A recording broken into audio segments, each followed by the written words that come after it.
Hello, what is up mga ma'am, sir, ma'am? Ako po si Ralph Cifra, isang visual artist from Manila. And today we are going to unbox and review the Marvel Legends series, The Mighty Thor, 9 Realms Warriors. Alright, buksan natin siya from the side. Yung nakuha kong figure, meron pa siyang build-a-figure na part ni Hulk. Yun yung chest niya. So si Thor, Loki, Marvel's Hela, Thor na Thor na girl version, and ito yung 9 Realms, and ito yung 9 Realms, sino nga pala to? Ares. Yes, Thor, Odin's son, and then si Ares. So, anim yan. Tapos makukompleto niya si Gladiator Hulk. Alright, out of the box, slide lang natin itong clamshell. Ang laki pala nitong buff ng yung build-a-figure na part ni Hulk. Alright, first yung build-a-figure na part na muna ang review natin. Pero malaki siya for the Marvel Legends. Okay rin naman, scale din naman kasi malaki naman talaga si Hulk. And you have the green body with the gray na paint for the hair, tapos white na paint dun sa kanyang right side ng chest. And then ayos din tong yung kanyang waist armor. It's made of softer plastic para hindi naghihinder sa articulation. Tsaka hindi siya naka-glue. So that's nice para magalaw-galaw natin siya.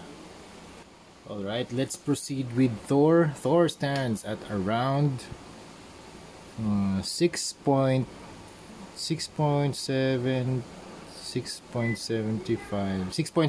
inches tall. Ito yung comparison niya with Marvel's Beast. Okay, mas matangkad siya ng konti. Yan, so let's start with the overall build. Overall build, medyo solid naman siya. Wala namang loose joints. Pero napansin ko lang dun sa unit na nakuha natin, medyo may burn siya dito. Ng parang heat burn. Yan kitang kita, grabe mga moms. Yan. Tsaka may thumbprint. Siguro dun sa before siya i-package, nahawakan nung manufacturer, or di ko alam kung paano siya na-tamper, pero so heat related na incident or damage. Pero okay lang kasi i-customize na naman natin si Thor. So sa kanyang face, let's start with the hair muna. Hair para siyang blonde na may konting wash na brown. And then you have the face sculpt. Ganda ng eyes, blue eyes. The sculpt nung nose, very pointed nose, and also pointed chin. Walang paint yung kanyang lips. Ayan, mas lapit natin. Yan. Tapos yung cape niya, articulated din. Medyo may konting dust lang, pero kaya naman punasan yan Kaya naman tanggalin yan. Yung cape niya, color red na may gradient. Dito mas dark. Tapos dito naman sa top, mas lighter na color yung ginamit. Tapos yung kanyang body, okay naman yung sculpt, yung mold, pero yun nga dito mayroon lang tama heat related incident. Hindi ko lang kung paano siya nangyari. Paglabas na lang sa clam, ganyan na lang siya. Okay. Tapos yung kanyang suit, it's a dark black suit. Walang weathering. Ang tingin ko dito, yung plastic na ginamit ay color black, tapos painted yung flesh tone sa gitna. Pwede rin naman tanggalin itong cape Tapos dito yung flesh plastic, and then natatanggal ba yung gauntlets? Yes, I think natatanggal siya. Ayan, removable din. Then you have the flesh tone, the muscle definition. Tapos dito sa may waist area, meron siyang rope na belt rope. Ganda rin ang detail na to. Okay. Tatanggal din. Rin pala, articulated din pala to. Okay. Tapos sa waist naman, same na sculpt lang sa most na Marvel Legends. And dito sa legs, meron defined din yung muscles, and yung boots niya maganda rin, yung foot armor, yung feet armor. You have the extended plate here, or extended cloth here, or extended part ng shoe. Then you have the ropes na nakatali. Then plain lang na sapatos. Then you have the axe. Ang ganda ng axe niya. Silver yung blade. Para din siya may glimmer. May glimmer na finish. Para may glitter sa loob. And then you have the wooden handle.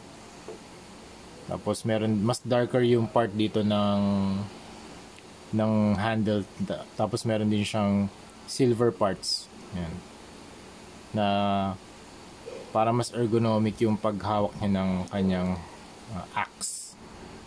Hammer tuloy. Hammer ba yung sinabi ko kanina? Axe pala. Axe. Yan. Medyo loose lang yung medyo loose lang yung paghawak niya ng axe dito.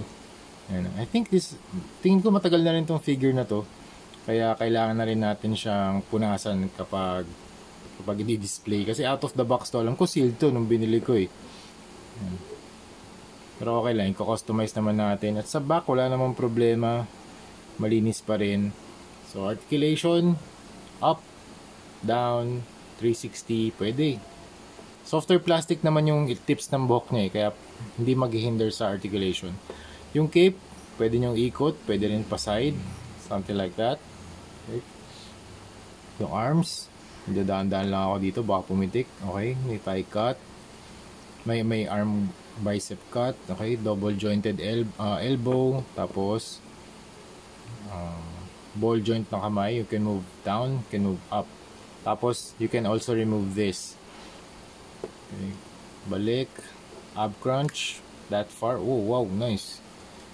Tapos stretch that far. Oh, kaipit. Oof. Tapos yung kanyang feet, kick. Meron ding rotation dito sa thighs. And double jointed na knees. And then ball joint na paa. Oh, meron din pala dito. May cut din pala dito. Nice. Tapos ball joint yung kanyang paa. Yan. Overall, maganda rin to si Thor. Pang display lang sa mga Thor sa tabi ng mga Thor figures nyo. Pandagdag sa... Kasi iba yung look niya dito eh. Mas classic. Or mas plain. Kasi wala siyang... Kumbaga suit lang to eh. Wala siyang armor plates. Pero meron siyang cape. Then you have the blonde hair and then you have the very cool axe or weapon. Yan. Ito meron siyang kasamang build a figure na part ng chest ni Thor, ni Hulk. Na Gladiator Hulk. From Thor Ragnarok. So sana, tingin ko kaya build to eh. Kaya natin i-build to. Maghahanap tayo ng parts ng ng Gladiator Hulk na build the figure parts. Okay? So yun lang mga ma'am sir. Thank you very much for watching. Kukustomize na natin to. Thank you very much for watching and see you sa next video. Bye bye.